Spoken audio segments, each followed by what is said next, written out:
think. They've also been quite forward-leaning without actually acknowledging they are forward-leaning about it. The options are essentially stop providing services or do it for free. The economy is a system that was designed. We can redesign it to get the outcomes we want to see. Actually, this wasn't inevitable. You had a choice about what you gave your money to, and you chose to keep your promise to landlord. It is quite devastating to see this current government absolutely trash what has been a really good track record with disability. The complete lack of investment into Te Ao Māori. What is the top priority for that $15 billion? The government said the top priority for that $15 billion is tax cuts. But it's not fair that a religious group like Destiny Church stands outside a school. If it was any other protest group, parents would not accept that.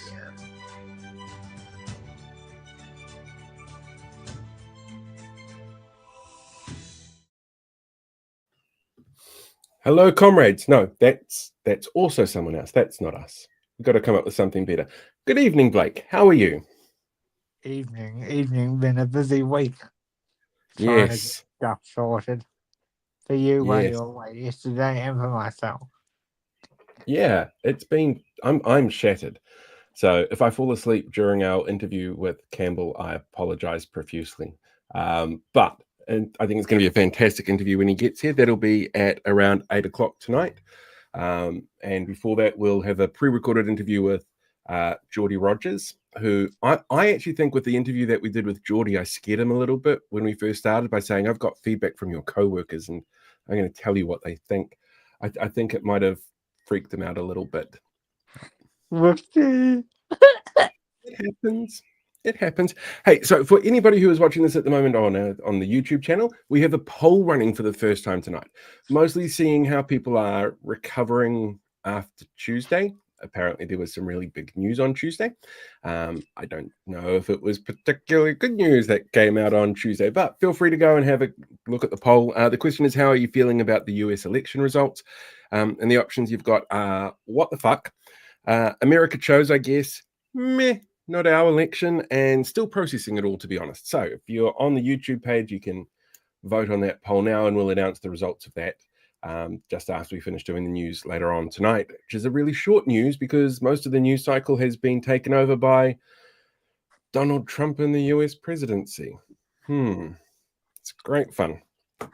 So yeah, that's like the housework side of things here, I think. I hope. Tell me. You messaged me earlier on today with a notice about Starjam. What's going on there? So there were rumors yesterday that they were going to be closing, and it was made public today, unfortunately, this afternoon.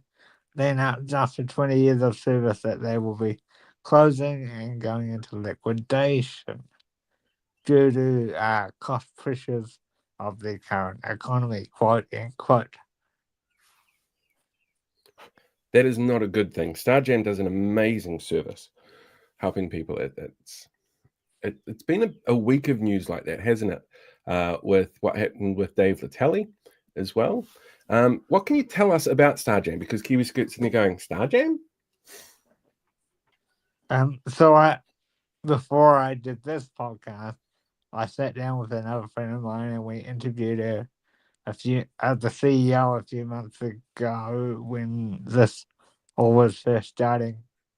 Around the time I met you, Paul, and she's a really lovely lady, but at the time you could tell that they were already struggling. And this was not long after the government came in, I think, and it was already struggling. So they were already, I think one of the first ever shows we ever did, we shared one of their donation pages. And yeah. It's just terrible. What Are you able to explain what it is that Starjam does? Well, what they did was they held workshops for people with intellectual disability that involved drama, music, dance, and that sort of thing, and they would hold concerts periodically for the families and the workshops in the evenings, and that's what they would go to after their mostly for older people at school or the day bases that they go to or whatever it might be. So that's a huge loss for the community in that regard. Yeah, it really is. There's been a few notes about it. Kiwi Skirt's actually just put into the chat on YouTube a link to the story. There's shouldn't smash things on my desk while I'm sitting here.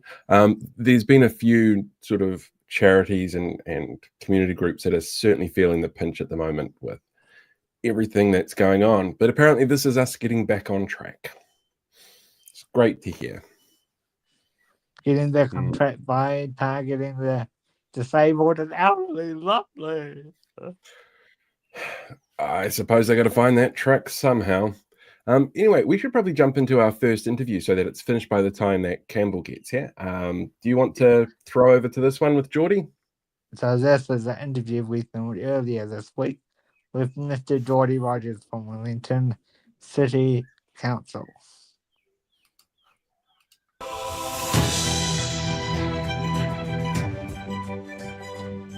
Tonight we are in the studio with Wellington City Councillor Geordie Rogers. Welcome to the show, Geordie. Kia ora, thanks for having me. How are you? Thank you for being here. I'm doing pretty well, actually. It's hasn't been too rough of a week. Been able to get down into the papers a little bit and read a bit more. So kind of some of the stuff that I quite like doing. So pretty good so far. Great. I'll let you go first, Paul. Well, I was going to say, I'm going to start off with a comment that one of your co-workers has given me when I told them that I was going to be chatting to you. The response I got was, I said, is there anything I need to know? And the response I got was, he's literally the best and he will one day be Wellington Mayor. I'm wondering how, you're relatively new to the job compared to some of the other people around that table. How does that make you feel hearing that kind of feedback? I think it is quite nice to hear. I think there's kind of so many aspects to the role, and I think what I've tended to find myself enjoying the most is getting down into the weeds and really trying to solve some difficult problems. And yeah, sometimes that's quite difficult, I think, to communicate to the public, particularly around things like our insurance issues, and some of the ways that we're looking at improving housing within the city. All these things that have massive lead times. So yeah, it's not often that I'm, I guess, kind of out in the public selling something. Hopefully, I'll be able to do that soon. But yeah, it's always nice to hear a little bit of good feedback, I think. So, what made you want to run for council? Because you were in the by-election that happened in 2023. What made you want to run? Because we know you're connected to the Greens. Was there any influence so that could be your springboard to perhaps one day being in Parliament, perhaps? Or is it just coincidental? I think it's really more coincidental. I've kind of plotted through different roles and enjoyed them all thoroughly, but they've all kind of come out of feeling like I had the time and energy to put into doing something good. And that's kind of always been the driving factor between any of the roles that I've gone for. It's the same reason that I kind of went for president at Renters United. I felt like I've been really enjoying the aspect of sort of advocating for people. It was really relevant to the lived experience that I was having at the time. And then it's very much the same for council. There was an opportunity where it was a really good opportunity for someone who was pro-housing to come in to pass through the district plan and continue to look at the way that we deliver housing within the city. And obviously with Tamitha Paul moving on to central government, really presented the opportunity for me to run for council. And that was also lined up perfectly because it came off the bat of within Renters United. I helped draft a policy around how councils could work in the rental housing space, and particularly around healthy home standards. And so being able to see actually there is an impact that can be made within local government is kind of what tipped me over the edge and thought actually this is a productive place to invest my time and energy. Yeah. Your profile was already a decent size going into that by-election. So were you, with the being at Renters United, so were you confident that that would help you in the election because you'd already been well known on television for your time at the Renters Association? Do you think you had an advantage in that regard? Yeah, I think it's a bit of an interesting question. I would say most of the time when I was door knocking or phone calling or at events, people actually hadn't heard of me before. I think I'm well known within particular circles. And then those people who had heard of me were kind of already decided about what they thought of me. They had already heard of me because they very much disagreed with my beliefs around renters' rights, or they'd heard of me because they agreed with it and appreciated the work. So I think it did have a net benefit going into the election, but I think there was still a lot of work to do in terms of getting my name out in the community locally and talking about some of the things that I was able to achieve and the things that I wanted to do. So I think it did help, but probably less so than I would have thought going into it. Yeah, it was a bit. It was a nice humbling experience, I think, to be reminded actually you do a lot of this work. Sometimes you're on the news and you feel like you've really made it, but actually when you talk to people and talk about what really matters to them and start thinking about, okay, how can I make a meaningful difference to that rather than just sort of being the person who speaks at government. It's a whole new reality. If it's any consolation, I knew who you were, so because It definitely watched- does make me feel better. Yeah. I watched a lot of renters related stuff. Anyway, do you have anything else you want to talk about, Paul, right now? I've got a million questions, and half of them probably I'd have to cut out anyway because that's just how these things work. I'm actually very curious to see how you guys are going with your plan redress after everything that happened over the last month or so. Simeon stepping in and in many respects feels like he's overstepping the mark in terms of his line for actually getting in an observer. But I'm guessing that that's adding pressure to what you guys are doing. Does it feel like there's added pressure? And how is that process actually looking at the moment from the outside for people who are kind of curious as to what the next steps are?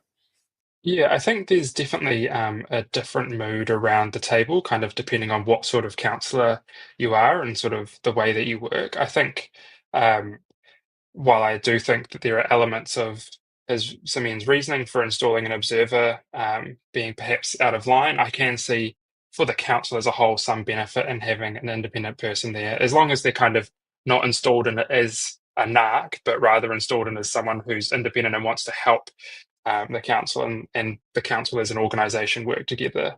I can see some benefit in that. I think um, I don't see it changing the way that I work. I think that I guess I'm a bit, it's kind of like telling my own story, but saying that I think that I do spend a lot of time thinking about a lot of different consequences and trying to think about that with a political overlay, um, as opposed to kind of just doing the political thing, which I think has been beneficial internally. But yes, I think there are elements of it which will be challenging for all of us. I think particularly around whatever this independent person's idea of prudence is, which is a very different term for very different people and different political persuasions, that I think will be difficult for the council to unify on, particularly around a sort of very specific number might be quite difficult. But I think with the way that we're working, we are actually working quite positively towards a direction where we are thinking very hard about what is the most important things to do right now and what can possibly be put off for a couple of years, particularly while we get over the hump of investment in water infrastructure.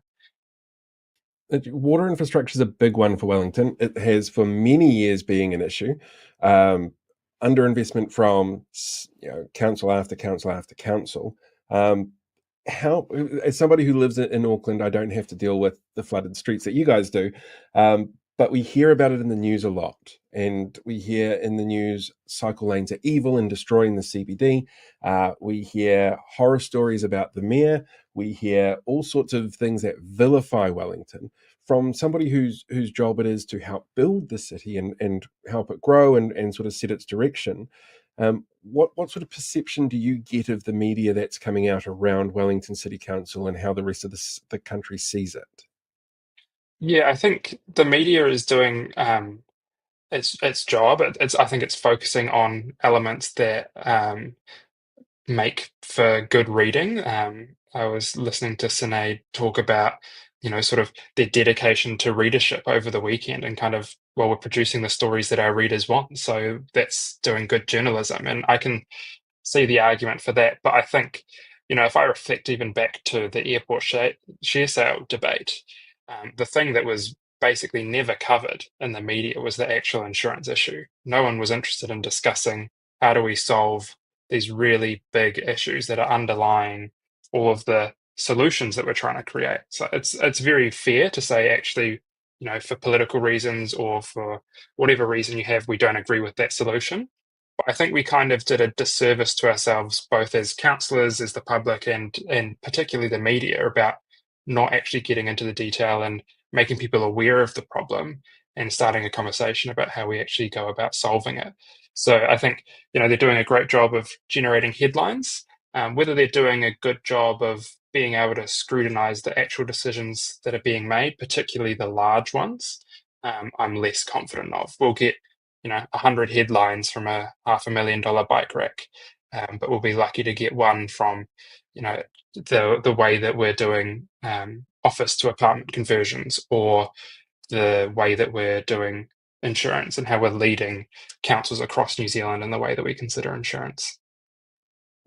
Going into 2025, the obvious question is whether you can reveal it or not. Are you looking to run again? Yeah, I think I do want to run again. I think it's been a challenging time. Very few councillors get to do sort of 2 long-term plans in their first 12 months. So I'm lucky in that respect that I've got quite a lot of experience quite quickly, I think. And that has really started to frame my thinking for the next election about what is possible, where are the places we can make the most impact, and particularly how we can work together to get there. I think it's going to be a difficult election. There's certainly a lot of money coming in behind what I believe will be other candidates positioned towards the sort of centre right. So it really will be about, particularly the left in Wellington, being able to mobilise people, because I think there's one election next year that is more important than the election of candidates and more enduring, and that is, the Māori ward referendum that lasts for more than one term. And it's incredibly important, more so than electing people who support the Māori ward, to make sure that people can continue to have their voices heard in council. Do you have any comment on the whole Māori ward debate? How have you been seeing it? How do you feel about it in your local ward? How has it been portrayed? Yeah. I would say I've seen very little opposition to Māori wards in the work that I do.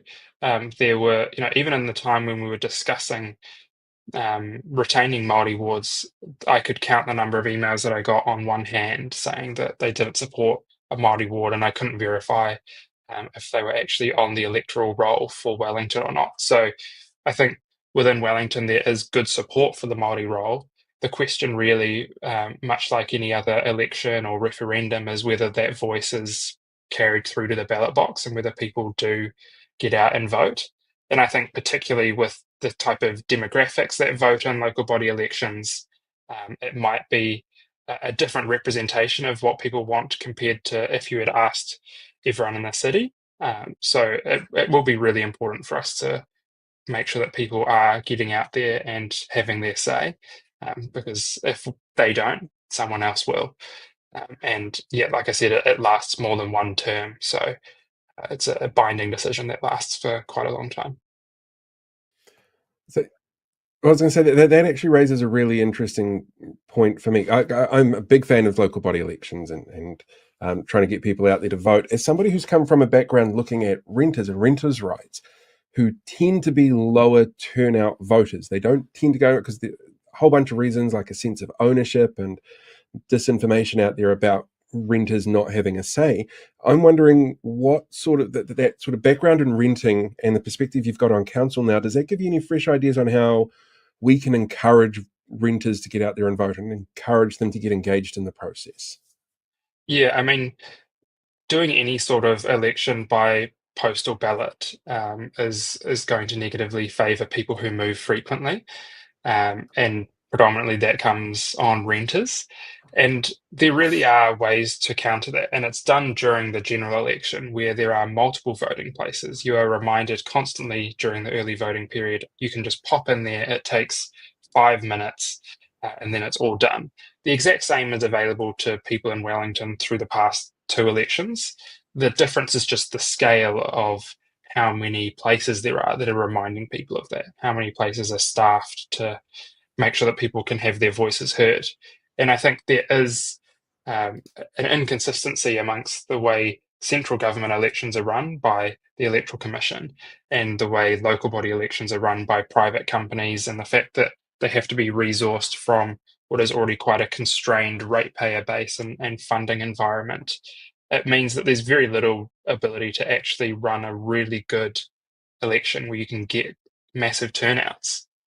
So I mean, in terms of as a candidate, how do I get more renters to show up? It's, well, you have to go to where they are. And quite often that's at their houses.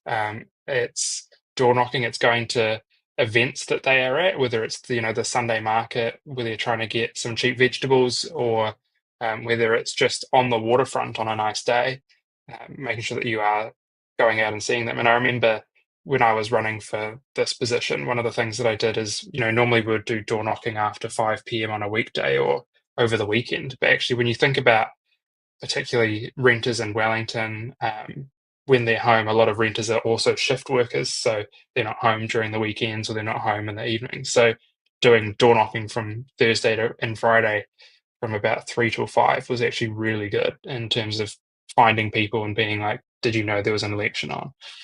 So being flexible as a candidate and as the person running the elections really is what gets people to turn out. It's not being this fixed position and saying, if you're not coming to vote, well, that's your problem. It's actually understanding there's a lot of barriers in the way for people to vote. And it's the responsibility of us as the government and the local government to remove as many of those barriers as possible. Did you get quite a good response when door knocking, or was it quite polite and cordial and stuff like that? Yeah, it was, I think, a very good response. Very rarely did I bump into someone who had sort of an ardent opposition to me as a candidate. There were certainly some people who thought the other leading candidate running against me had some good ideas, and I was willing to engage with them and try and see whether there were also some alignment with the ideas that I had. But I wouldn't say there was any sort of vexatious nature of people door knocking or anything like that. By and large, we were door knocking places that we knew were amicable to Green Party views anyway. But even at the sort of public forums and things like that, there was actually quite a lot of alignment amongst the community and the values that I was speaking about, and all of the candidates really. So it did end up being quite a close count in the final vote. But yeah. So you got it after the between the prelim results and the final results, didn't you? Like there was a swap there between the prelim announcement and the final announcement. Yeah. So it was all down to special votes finally being counted and validated. So from the original count to the on the day count, there was a significant increase in the number of votes that I got, but not quite enough to put me in the lead.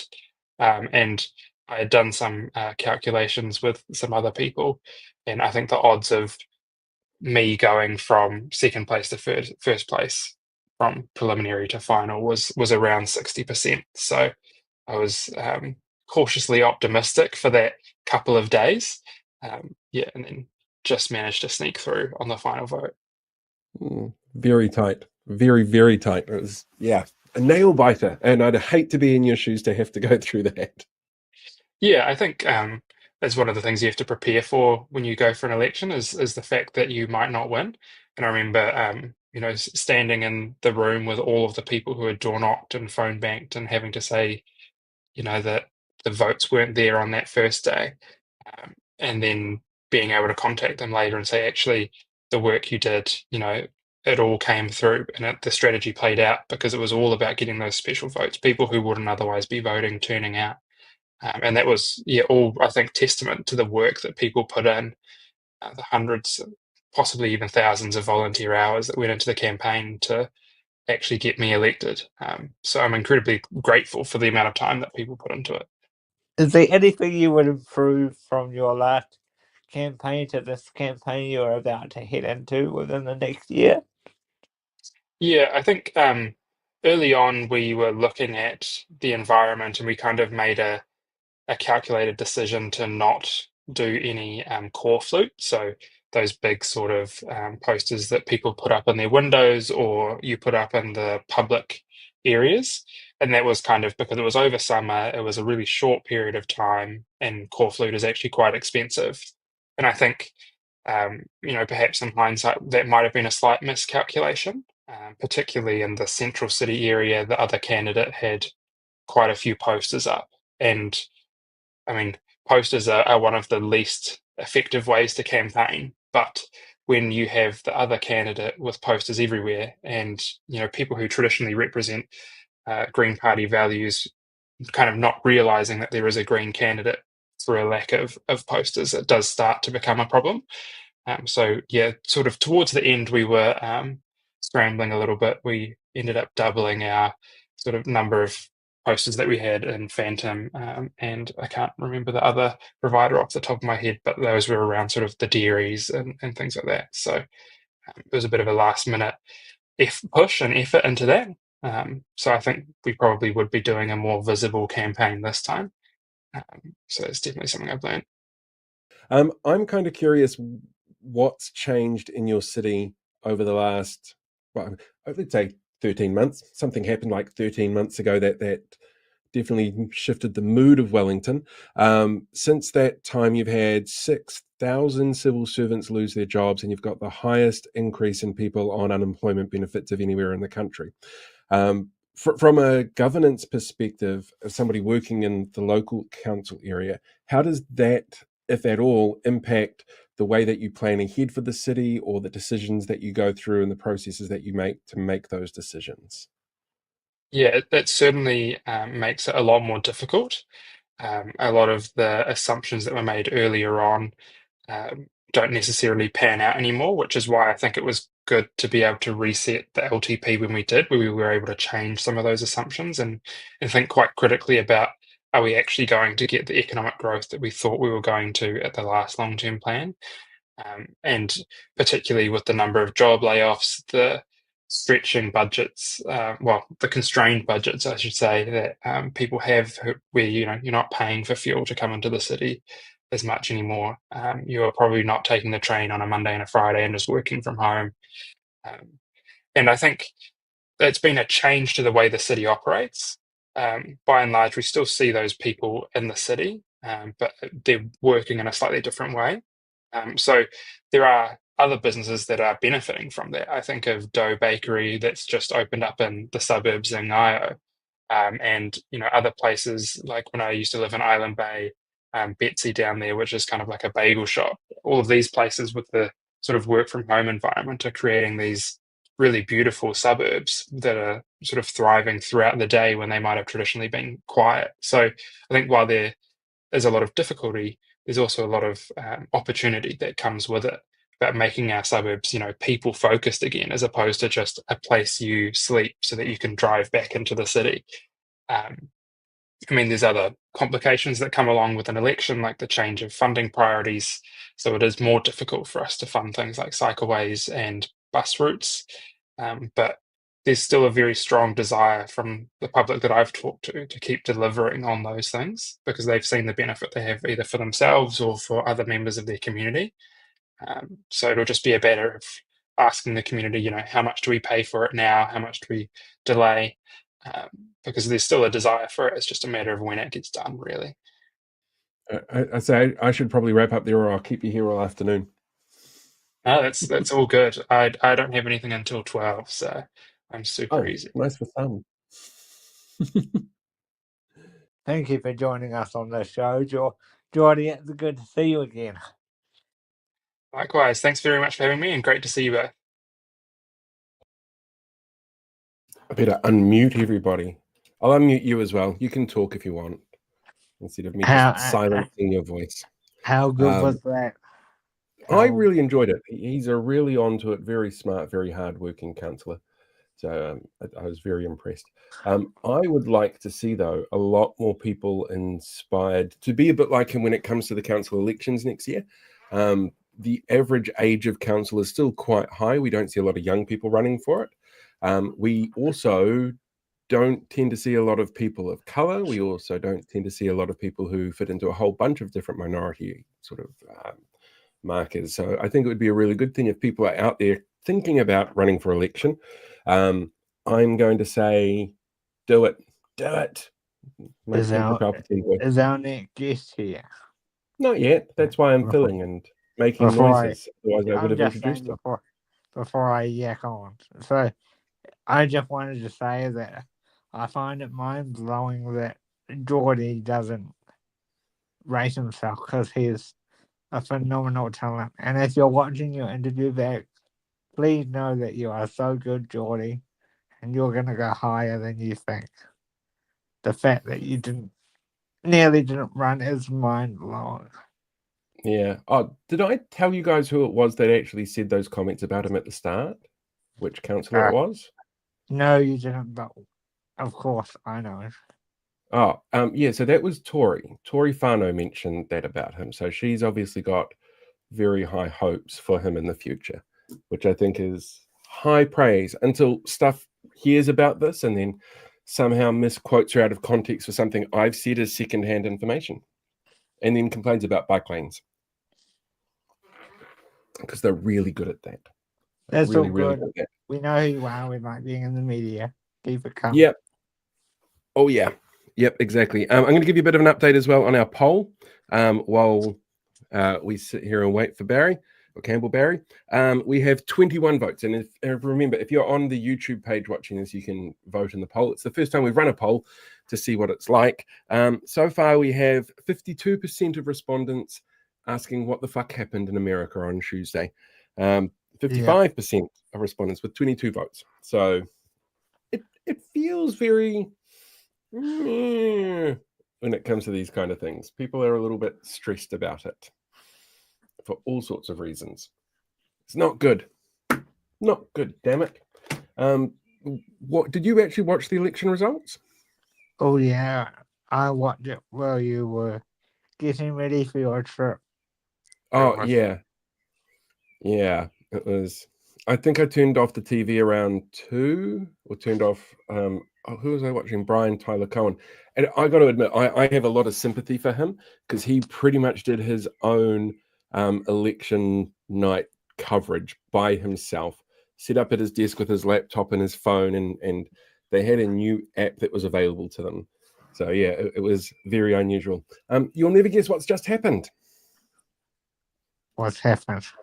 We have a guest in the waiting room. So I'm going to press the little cardy thing to open up. We'll bring Campbell in and we'll ask him some hard-hitting questions about Hutt City Council, like how confusing is it that it's Hutt City Council and you got somewhere like Hamilton City Council and they have to share initials. So let's do this.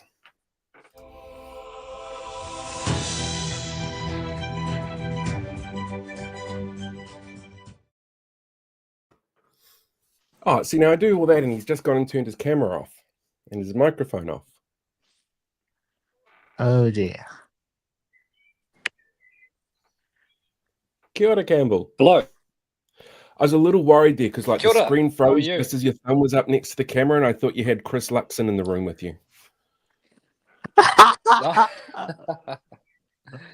No, not quite. Not quite on a Friday night. Sorry about that, and sorry if I'm a little bit late as well. I was just having some challenges in joining in. Happens all the time. What are you up to on this Friday night? Well, I just got home from the Gracefield School Gala, which was exciting. First gala they've ever had, and yeah, great turnout out there. And I always say Gracefield's one of our best schools here in Te Awakarangi, Kitai, because it's a real reflection of all the different communities that make up Lower Hutt. So it's really, really diverse. So they did a great job, and just got home probably about half an hour ago. Had some quick dinner, and now with you guys. Do you ever get a break? Oh, I do make sure I've got some decent boundaries in on weekends. So Saturday afternoons and Sundays, I try to keep pretty free.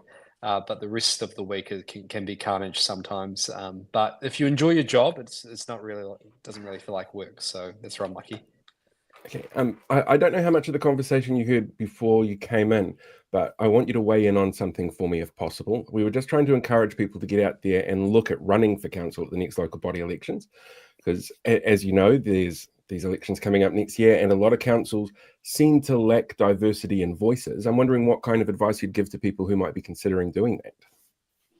Yeah, a really good option is to talk to people who are currently councillors or have been councillors in the past, and particularly if you're a younger person or maybe represent a group which isn't strongly reflected on councils, or on your council, there is a lot of good people you can out to maybe in neighbouring councils as well, to give you an idea of how things work and whether it's something that you would be interested in putting your hand up for. So I would say that's a really good first step. And talk to as many people as you can as well in your local community about whether they'd be willing to support you or what they think you could do as well, as a good first step. And it's certainly what I did when I first stood back in 2010 for the Wainuiomata Community Board. So 14 years ago, even though I look so beautifully young still. 14 I was going to say, you haven't aged today. That's right. So. Any questions there, Blake, before I take over everything completely again? Well, first of all, hello, Campbell. It's good to see you. Good to see you, Blake. And so, how are you heading into this critical election campaign sort of time in the next few months? How's it feeling around the council? Yeah, it's sort of once you get to that sort of 12 months out, it does start to feel like it's next, tomorrow. And people's sort of attitudes and approaches do change, and it's something we need to be aware of as a council. So I'm really fortunate in our council that it's pretty stable at the moment. We've got a heck of a lot of good people around the table who are working really, really hard.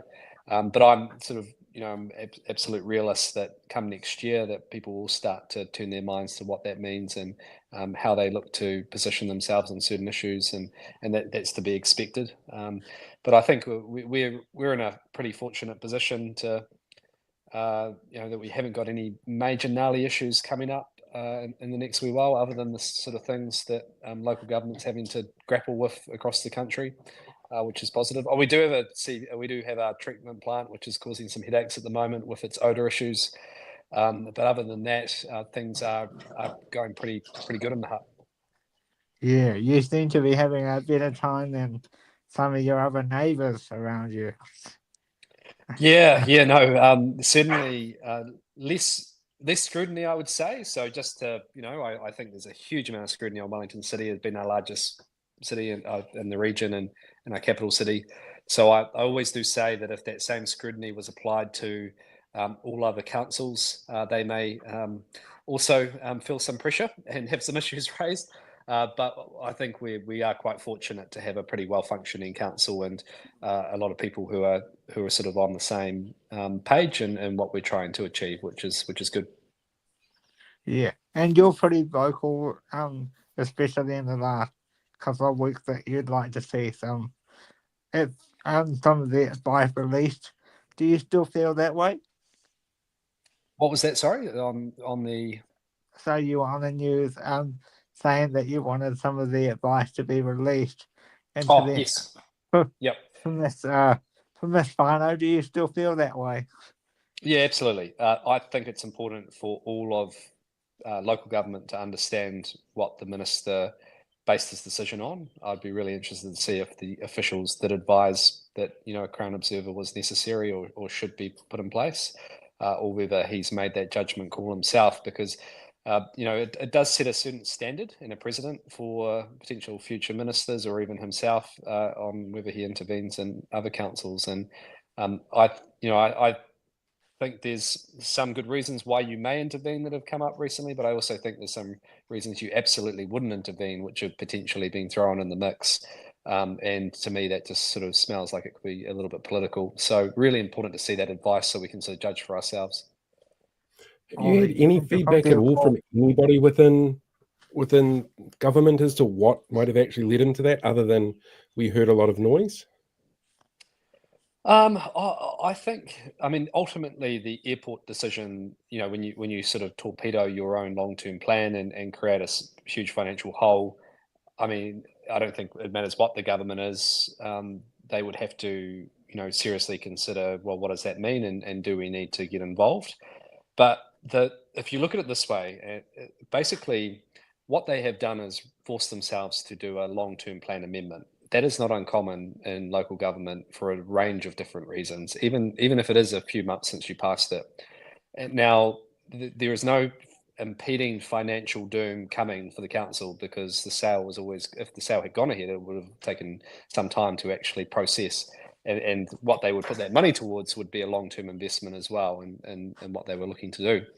What I would say is that, what if the council did a revoking motion on, let's stop all cycleway spending as of tomorrow, and that would have required, guess what, a long-term plan amendment, the same process they would have had to have gone through.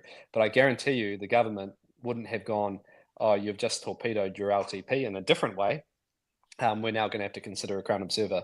So it will be really interesting, the advice that actually does come back, because it shouldn't be, government shouldn't be intervening if they simply don't like the politics or the policy positions of a council. And I think that's, I really want some clarity on that for the benefit of local government generally. Before we move on, go on. Before we move on, have you spoken to the Minister, Campbell? Yeah, I spoke to him briefly on a different topic, and this did come up, and he's pretty confident in his position and sort of the position he's decided to take. I said, oh well, we'll just wait and see what that advice says, and then go from there. Okay, go ahead, Paul. Well, I was going to say, this is the decision on Wellington City Council is certainly one example of government stepping in. You've got the Māori ward referenda coming up. There's another example of the government stepping in and saying, we're not happy with how councils have gone and done with things. How hard hit was Hutt City by water infrastructure's return when the new government came in? Yeah, so it won't be unknown to anyone who follows me that I was a very strong supporter of the previous government's reforms. I am like knee deep in the detail on water reform and what has worked internationally. All of the evidence points to scale, and the ability of cross subsidization, particularly for smaller communities. So I got incredibly frustrated with that debate, because the smaller councils who were the most vocally against are the ones who will benefit the most from that reform. So, but I also I'm not naive to the politics of what happened, and so that's kind of my position. I thought the government might go, actually, if we look at it, we kind of understand that their model probably is the best when it comes to affordability and actually getting the investment out the door. But they didn't take that approach. They may have got rid of co-governance and a few other things, and then continued with sort of Labor's reforms. They didn't do that. They literally threw the baby out with the bathwater and started back from day one. And that has been really frustrating. My approach is one of trying to be reasonably pragmatic. We'll work with the government. They were ultimately elected on that mandate. We have to respect that. So we will do the best we possibly can with the cards that have been dealt. And I've been trying my best to try and get as many councils within our Wellington region together to form some form of council-controlled organisation, knowing that scale will benefit all of us in the long run. But I suspect what will happen is everyone will start to entrench into their own camps. We might get the metropolitan councils, Upper Hutt, Lower Hutt, Wellington, Porirua, working together, but the wider upper will probably go off and do their own thing. Same with Kapiti and Horowhenua. And from what I'm hearing around the country, councils are, if they're not going to be forced into it, they're going to look back at the easiest political option, which is a CCO with their own council, or maybe one or two councils, which just won't work in the long run, and is incredibly frustrating from my point of view.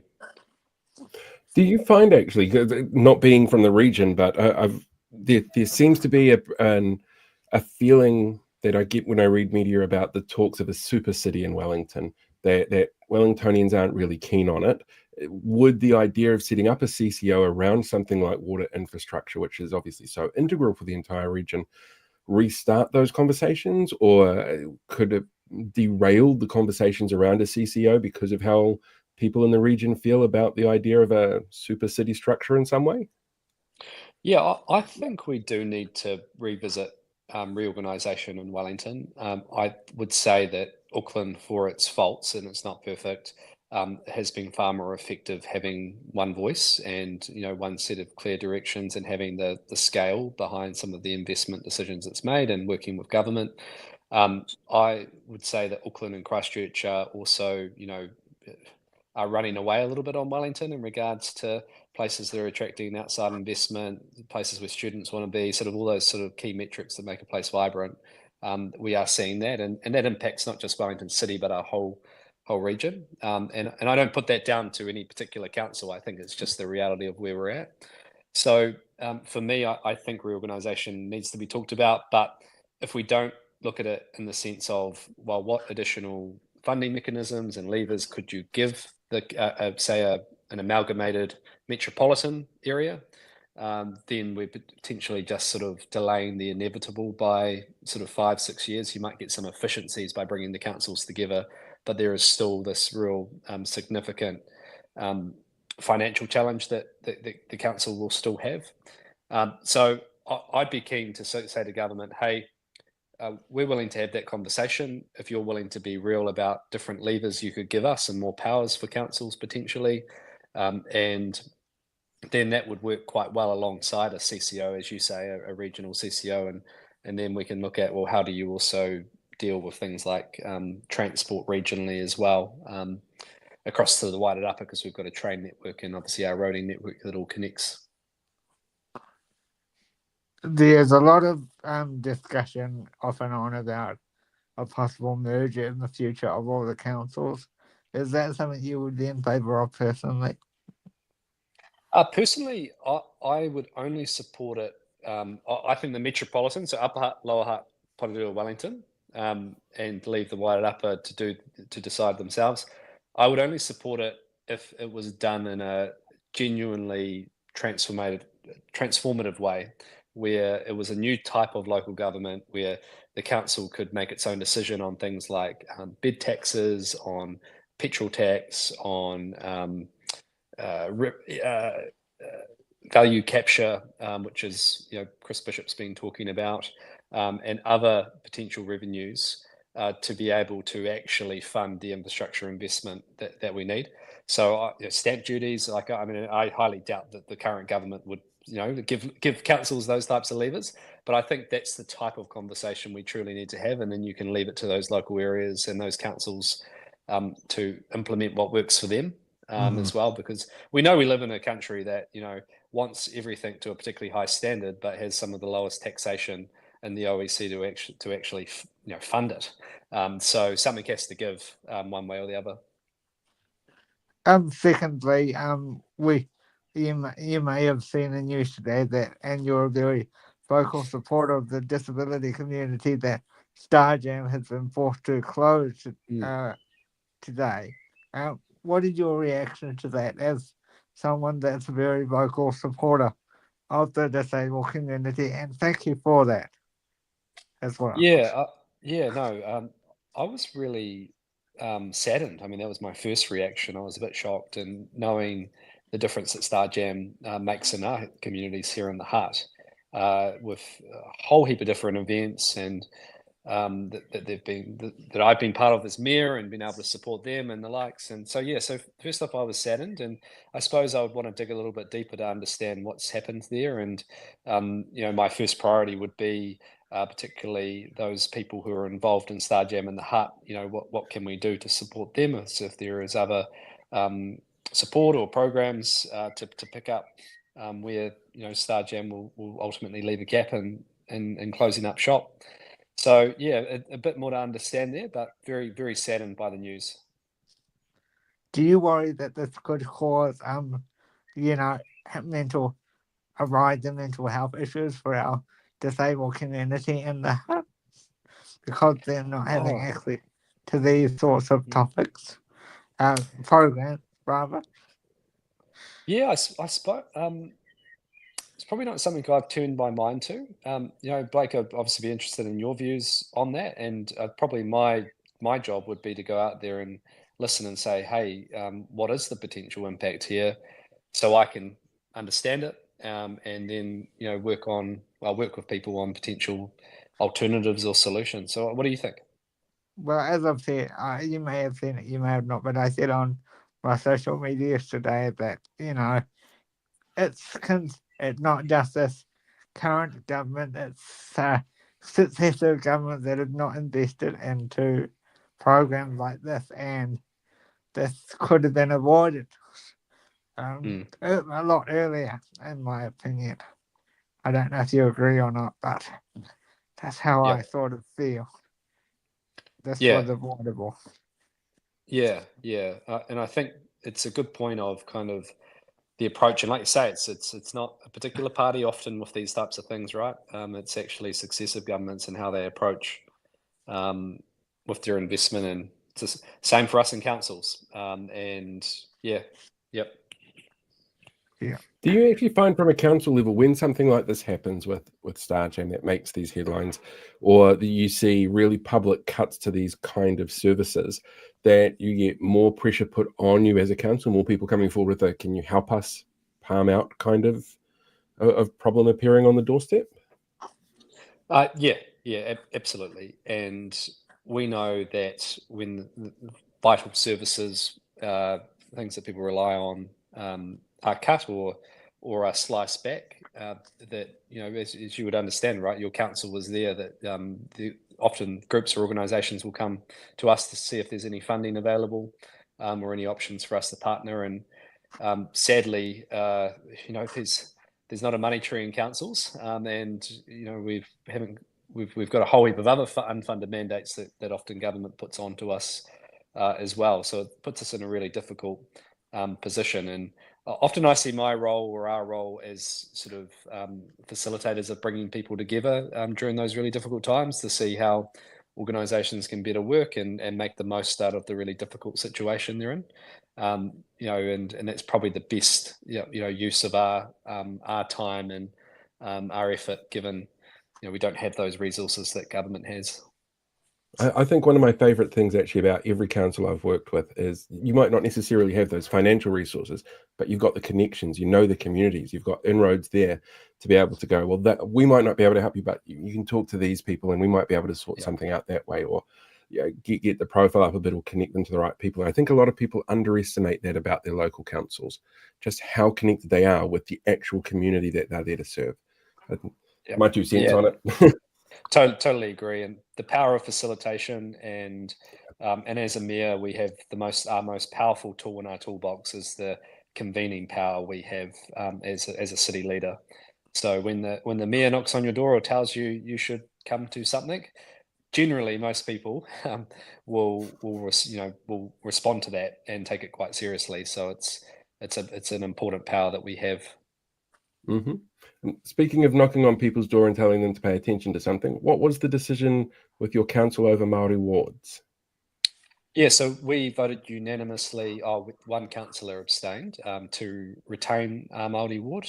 So we voted to bring one in before the government changed the legislation, and then we voted to retain it. And we also made it pretty clear our support of Te Tiriti as well at that same meeting. Also, we didn't pass it. We were discussing whether we would send them an invoice for the cost of the referendum, given it was another unfunded mandate the government put on us. But I don't think we decided to do that in the end.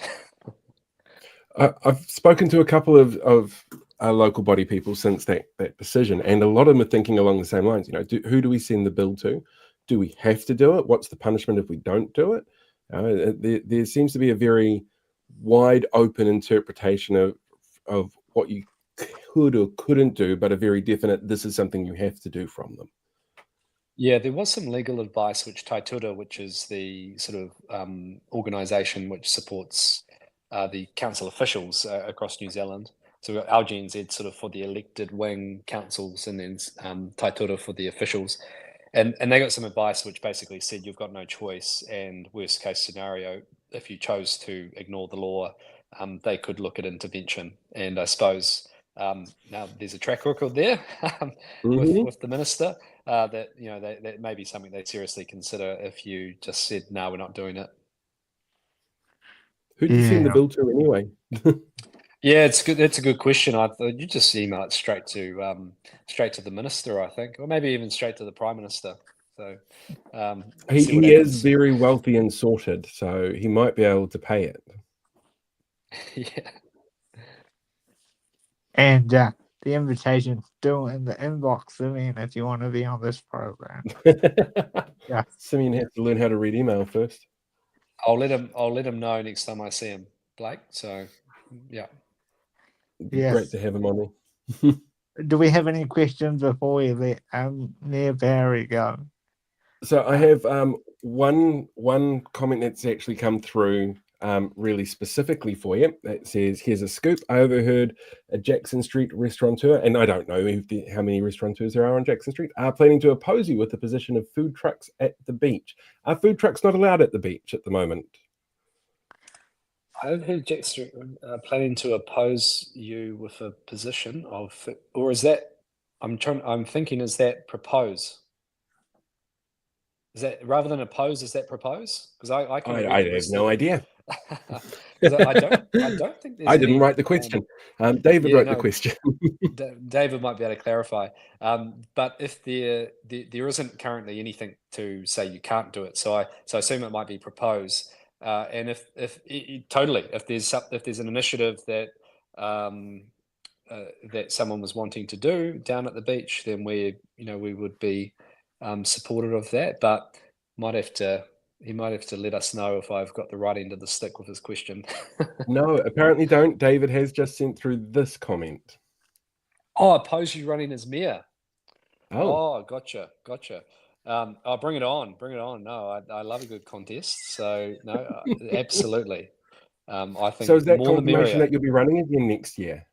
I have to talk to my wife and get through Christmas first, but there's still lots to do on the Hutt. Yeah. Are you considering it at least? Yeah, I've done. I would have done 6 years, and I think that we've been able to do some really good stuff. But the one thing that really excites me is the opportunity with Te Waitaka Mori o Te Awa Karangi, which is Riverlink, and that's sort of the opportunity of revitalising our city centre with a once in a lifetime investment in infrastructure and a new bridge, flood protection, and a whole heap of wastewater, stormwater renewals that are happening, and the opportunity to bring apartments, restaurants, bars, and also some industry into that CBD area, which has always struggled to kind of find its mojo since it probably lost it in the 1980s. So still quite a bit to do, which I'm excited about. When you've made your decision, you're welcome back to join us and talk about it a bit more. Excellent. We want the exclusive. Yes. No, it sounds good. It sounds brilliant. I'm all out of questions, and you look like you need to take a break for the rest of the night and enjoy your weekend. Well, thank you so much, Paul. Thank you, Blake, and hope you guys have a great weekend. And thanks for inviting me on. Thank you very much for being here. Much appreciated. Bye. So that was Mayor Campbell Barry. Some really interesting stuff there. I don't know the Hutt very well, so I don't know if there are beaches that you can have food trucks on or what the rules are there. But it's I'm going to answer this question real quickly from Ian, who wants to know what the symbol is after David Thompson's name. That symbol comes from people who are members of the channel on YouTube, which you can find on there's a membership tab on there somewhere, and once you become a member, it gives you that little symbol, and you get like little there's emojis that you can use. You might have seen something like I saw the Obi-Wan emoji pop up before, and I think you get little colored stickers depending on how long you've been a member as well, and then you get like some exclusive stuff. So like the news which I'm about to play will go up as an exclusive for members until tomorrow on the YouTube page. So sales pitch, done and dusted. There's a logo for super chats as well. So there is a super chats thing there as well. I did notice we don't get it on this screen for the program that we use, but apparently I can run like a telethon where there's like a goal to reach for super chats, and I'm not going to do that. The problem I have with super chats, though, is on this system, is that this is all we see come up in the chat when people use the custom emojis. But this is a picture of oh dear.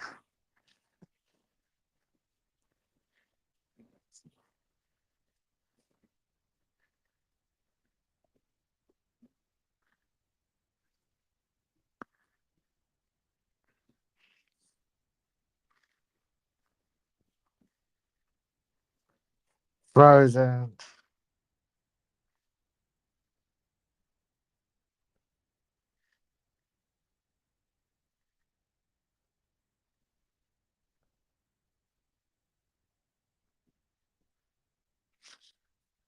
So when Paul comes back, what shall we do? So my petition is still going, so you can see that Kiwi Skirt will have the link. And anyway, that's how I save Christmas. Yeah. Did I miss anything? I had to work out if I was still on. That's fine. That is very fine. I do apologize. I don't know what happened. Everything just started spinning, and then it was all like, the horror, the craziness. Very, very strange. I'm going to hide that comment. It is 8:31. So we're going to play the news, which is, as I said at the start of this, really, really short, because there's only one thing that's actually been on the news this week, and it does get a really brief mention in this, and I apologize, but then afterwards we will have a look at the results from those polls, or singular poll, and see how people are feeling after Tuesday. So yeah, I will do my best not to leave anybody unsupervised, because that's when mess gets made, and I don't like cleaning up the mess. All right, let us jump in, go present. Now all the video files aren't there where I expected them to be. That one there. Brilliant. Looks like your video file doesn't have a video track. Well, that's new. Oh dear. It's going to be one of those days. All right. 1 second, please, caller. I do have backups, because of course I have backups. As Sam said, live television. Yeah. Live. Load.